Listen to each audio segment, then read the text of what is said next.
کہتے ہیں پھر مجھے اس یہودی نے آگے کہیں کسی یہودی کے پاس بھیجا۔ بخاری شریف کی روایت ہے، کہتے ہیں 10 سے زیادہ مرتبہ بکا میں، ایک سے دوسرا، دوسرے سے تیسرا کرتے کرتے بالآخر آخری جو میرا مالک تھا نا وہ مدینہ کا تھا اور میں مدینہ پہنچ گیا۔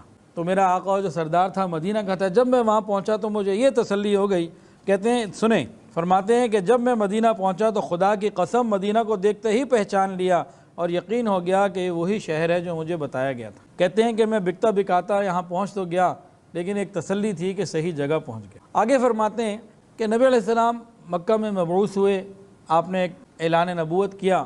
میں تو غلام تھا اور ایک چار دیواری کے اندر اپنی خدمت میں آقا کی لگا رہتا تھا، تو باہر کی دنیا سے میرا اتنا تعلق نہیں تھا، مجھے پتہ ہی نہ چلا اور 13 سال گزر گئے۔ پھر فرماتے ہیں کہ ایک دن میں کھجور پہ چڑھا ہوا تھا درخت کے اوپر، مالک کے چچا زاد بھائی نے آ کے کہا اللہ انصار مدینہ کا بیڑا غرق کرے، تباہ کرے، وہ کوئی نبی آیا اس کو کے گرد جمع ہو گئے اور اس کی ماننے لگے۔ کہتے ہیں جیسے ہی میں نے یہ بات سنی تو میں تو درخت پہ چڑھا ہوا تھا، بڑی مشکل سے اپنے آپ کو سنبھالا ورنہ تو میں اپنے آقا پہ گر جانا تھا، اور میری کیفیت ایسی ہو گئی، مجھ کو لرزہ اور کپ کپ کی طاری ہو گئی اور مجھے یہ غالب گمان ہو گیا کہ اب میں گرتا ہوں تو آقا پہ گرتا ہوں۔ کہتے ہیں چھلانگ لگا کے نیچے آ گیا اور میری کیفیت ایسی تھی کہ میرا آقا بھی اور اس کا چچا زاد بھائی بھی اس دیوانگی کی کیفیت کو، وجد کی کیفیت کو دیکھ کر بڑے حیران ہوئے کہ کیا ہو گیا اس کو، ابھی تو ٹھیک تھا۔ کہتے ہیں اسی کیفیت کے اندر میں اپنے آقا کے کزن کے پاس آیا، میں نے کہا کیا خبر سنائی، ذرا دوبارہ سناؤ۔ میرے آقا نے جب یہ بات سنی نا تو فوراً میرے پاس آ کے زوردار تماچا مجھے جھاپڑ رسید کیا، تیرا کیا کام ہے، جا کے اپنا کام کر۔ کہتے ہیں وہ تماچا کھا کے پھر میں سائٹ پہ ہو گیا اور اپنے کام میں لگ گیا۔ شام جب ہوئی تو میں اپنے کاموں سے فارغ ہوا، پھر خاموشی سے جو ہے نا چھپ کے پھر میں نکلا، کچھ میرے پاس چیزیں موجود تھیں، کوئی پیسے یا کھجوریں وغیرہ میری اپنی تھیں جو مجھے مزدوری میں جمع ہوئی تھیں۔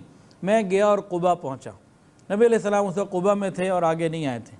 تو پہلی ملاقات میری نبی علیہ السلام سے قبا میں ہوئی اور میں نے نبی علیہ السلام سے ملنے کے بعد عرض کیا یا رسول اللہ، مجھے یہ معلوم ہوا ہے کہ آپ کے پاس بھی کچھ نہیں، آپ کے ساتھیوں کے پاس بھی کچھ نہیں، یہ صدقے کا مال قبول کر لیجیے۔ نبی علیہ السلام نے فرمایا کہ بھئی میں تو صدقہ نہیں استعمال کرتا، ہاں ساتھیوں میں غربا میں کہا ان کو دے دو۔ تو دل ہی دل میں کہنے لگے ایک نشانی تو پوری ہو گئی، 3 بتائی تھی نا، اور بھی علامات تھیں موٹی موٹی، 3 بتائیں، صدقہ نہیں لیتے، ہدیہ لیتے ہیں اور مہر نبوت۔ کہتے ہیں میں واپس آ گیا، اب پھر محنت مزدوری کرتا رہا، پھر کچھ دنوں کے بعد میرے پاس کچھ سامان جمع ہوا۔ اب نبی علیہ السلام مدینہ آ چکے تھے، قبا سے آگے مسجد نبی شریف کے پاس آ چکے تھے۔ پھر میں دوبارہ کچھ جب تھوڑا سا مال جمع ہوا پھر حاضر ہوا، میں نے کہا یا رسول اللہ آپ جو ہے نا وہ صدقہ تو قبول نہیں کرتے، ابھی میں آپ کے لیے ہدیہ لے کر آیا ہوں۔ نبی علیہ السلام خوش ہوئے، فرمایا کہ ہاں ہدیہ تو ہم قبول کرتے ہیں۔ پھر نبی علیہ السلام نے خود بھی اس کو استعمال کیا، کھایا اور ساتھیوں کو بھی کھلایا۔ کہنے لگے بھئی 2 نشانیاں پوری ہو گئی۔ ان کا دل اور جو ہے نا وہ شوق میں بڑھتا رہا۔ کہتے ہیں کہ چند دنوں کے بعد اب میں اس موقع کی تلاش میں تھا کہ کسی طرح جو ہے نا پیچھے وہ مہر نبوت کو دیکھوں، یہ تو بڑا کام تھا۔ کہتے ہیں کبھی کوئی موقع میں دیکھتا، کبھی کوئی موقع دیکھتا۔ ایک موقع پہ نبی علیہ السلام نماز جنازہ کے بعد کسی مجلس میں تھے تو میں پیچھے آگے بیٹھ گیا، سلام تو آگے سے کیا لیکن پیچھے آگے بیٹھ گیا۔ میرے دل میں یہ تھا کہ کسی طریقے سے جو ہے نا میں مہر نبوت کو دیکھوں، لیکن اتنی ہمت اور مجال نہیں پاتا تھا کہ میں کہوں ذرا زیارت کروا دیں۔ لیکن نبی علیہ السلام آپ کے اس طرز عمل سے حضرت سلمان فارسی کے اس پیچھے آنے سے سمجھ گئے کہ بھئی یہ چاہتا کیا ہے۔ نبی علیہ السلام نے اپنے پشت مبارک سے جو چادر کو کپڑے کو ہٹایا، کہتے ہیں کہ میں نے جیسے ہی اس کو دیکھا میں آگے بڑھا اور اٹھ کر مہر نبوت کو بوسہ دیا، سبحان اللہ، اور رو پڑا۔ مہر نبوت کو بوسہ دیا تو رو پڑا۔ پھر میں نے کہا یا رسول اللہ اب آپ مجھے کلمہ پڑھا دیجئے۔ پھر عبداللہ ابن عباس کو انہوں نے کہا کہ جس طرح تمہیں میں یہ واقعہ سنا رہا ہوں، میں نے اس وقت نبی علیہ السلام کو مجلس میں بیٹھ کے صحابہ کی موجودگی میں اپنا پورا واقعہ اسی طرح تفصیل سے بیان کیا۔ پھر اسی وقت مسلمان ہو گئے۔ کہتے ہیں کہ نبی علیہ السلام بہت مسرور ہوئے، خوش ہو گئے، اور میں اپنے آقا میں تو غلام تھا، میں آقا کی خدمت میں مشغول ہو گیا۔ اس غلامی اور خدمت کی وجہ سے میں غزوہ بدر اور غزوہ احد میں شریک نہ ہو سکا۔ پھر ایک موقع ایسا تھا، نبی علیہ السلام نے مجھ سے کہا سلمان اپنے آقا سے کتابت کر لو۔ کتابت یہ ہوتی ہے کہ کوئی غلام اپنے آقا کو یوں کہے کہ بھئی میں کچھ محنت مزدوری کر کے آپ کو کسی بھی طریقے سے مال لا کے دے دیتا ہوں، آپ کتنا مال چاہتے ہیں میرے عوض کہ اس کا میں انتظام کروں، آپ وہ مال لے لیں اور مجھے آزاد کریں۔ تو نبی علیہ السلام کے حکم کے اوپر وہ گئے اور اپنے آقا کو کہا یہودی کو کہ مجھ سے کتابت کر لو۔ یہودی کو یہ تو اندازہ ہو چکا تھا کہ یہ مسلمان ہو چکے ہیں، اور اس نے ایک بہت بڑی قیمت رکھی، اس نے کہا دیکھو 300 کھجور کے پودے ایسے ہوں جب وہ پودے لگاؤ اور وہ جب پھل دے دیں، یعنی کئی سال تو اس میں لگیں گے۔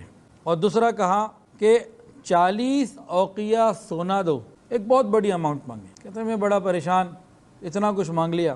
میں نبی علیہ السلام کی خدمت میں حاضر ہوا، میں نے کہا یا رسول اللہ، کتابت کے لیے وہ راضی ہے لیکن کنجوس اتنا ہے، 40 اوقیہ سونا مانگا ہے، اور اس کے علاوہ کہتا ہے کہ کھجور کے 300 درخت لگاؤ اور جب وہ پھل دے دیں تب۔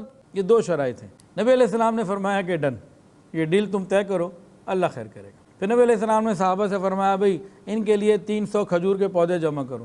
کسی نے 10 دیے، کسی نے 15، کسی نے 25، کسی نے 30، اس طرح سب نے کر کے 300 جو ہے نا وہ کھجور کے پودے جمع ہو گئے۔ پھر نبی علیہ السلام نے سلمان کو فرمایا کہ جاؤ ان 300 پودوں کے لیے جو ہے نا وہ کھدائی کرو اور تیاریاں کرو۔ انہوں نے ساری تیاریاں کر لیں، آ کے آقا کو عرض کیا نبی علیہ السلام کو۔ نبی علیہ السلام تشریف لے گئے، اپنے مبارک ہاتھوں سے وہ 300 درخت لگائے۔ وہ باغ آج بھی مدینہ طیبہ میں موجود ہے۔ جو درخت کے پھل آتے تھے کافی عرصے کے بعد، وہ بھی 1 سال بھی نہ گزرا تھا، درخت پہ پھل آ گئے، تو ایک شرط تو اس کی پوری ہو گئی۔ اب مسئلہ تھا 40 اوقیہ سونے کا، ایک بہت بڑی اماؤنٹ تھی۔ خیر وقت گزرتا رہا، ایک دن نبی علیہ السلام کے پاس ایک شخص آیا اور اس نے ایک انڈے کے مقدار میں سونا نبی علیہ السلام کو پیش کیا۔ نبی علیہ السلام نے وہ جب سونا آیا کہا وہ مسکین فارسی کہاں ہیں، سلمان کدھر ہے، اس کو بلاؤ۔ ان کو اطلاع دی گئی، یہ نبی علیہ السلام کی خدمت میں حاضر ہوئے۔